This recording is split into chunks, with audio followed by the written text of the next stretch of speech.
కూటమి ప్రభుత్వం వచ్చిన తర్వాత అరాచకాలకు అడ్డాగా నిలిచిపోయింది. ఎందుకంటే దారుణాలు కానీ అఘాయిత్యాలు కానీ అమానుషాలు కానీ పెరిగిపోయినాయి. కూటమి నేతలు దగ్గరుండి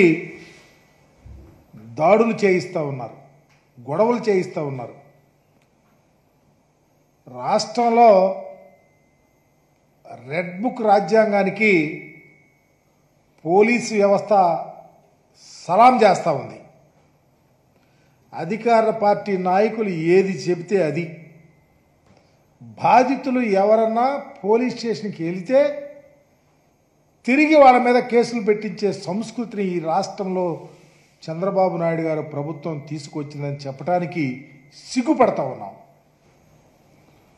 కూటమి ఎమ్మెల్యేలు వీధి రౌడీల్లాగా ఒక ప్రక్క ఆస్తులు ధ్వంసం చేస్తున్నారు, దాడులు చేస్తున్నారు, అఘాయిత్యాలు చేస్తున్నారు, మీడియా ప్రతినిధుల ఇళ్లకెళ్ళి భయభ్రాంతులు చేస్తూ ఉన్నారు. చివరికి అధికారుల చొక్కాలు కూడా పట్టుకొని భయపెట్టే పరిస్థితి ఆంధ్రప్రదేశ్లో దాపురించిందంటే ఆంధ్రప్రదేశ్లో కూటమి ప్రభుత్వ పనితీరు ఎలా ఉందో అర్థమవుతా ఉంది. ఎందుకంటే వీటన్నిటికీ కారణం చంద్రబాబు నాయుడు గారి వైఖరి.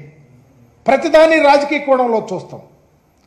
న్యాయం ధర్మం అనేది మరచి రాజకీయ కోణాన్నే ఎంచుకున్న రాజకీయ నాయకుడిగా చంద్రబాబు ఉండటం వల్లనే ఈ దారుణాలు జరుగుతూ ఉన్నాయని చెప్పడానికి బాధపడతా ఉన్నా.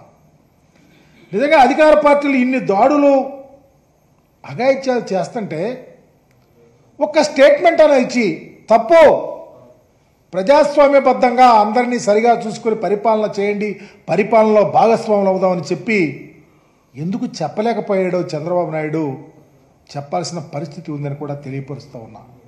మేము అధికారంలో ఉన్నాం 5 సంవత్సరాలు. మా నాయకుడు ఏ రోజు ప్రజలందరినీ సమానంగా చూడమని చెప్పాడు. సంక్షేమ పథకాలు రాజ్యాంగబద్ధంగా అందాలని చెప్పాడు. చివరికి మా ఎమ్మెల్యేలు ఎక్కడైనా తప్పు జరిగితే చర్యలు తీసుకోమని చెప్పాడు. స్వయాన బంధువుల మీద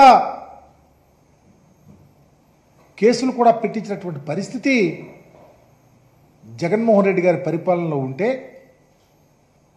మీరేమో మీ రాజ్యాంగం రెడ్ బుక్ రాజ్యాంగం, మీ ఆలోచన వైఎస్ఆర్ కాంగ్రెస్ పార్టీకి సంబంధించిన కార్యకర్త మెదిలితే కేసు, కదిలితే కేసు.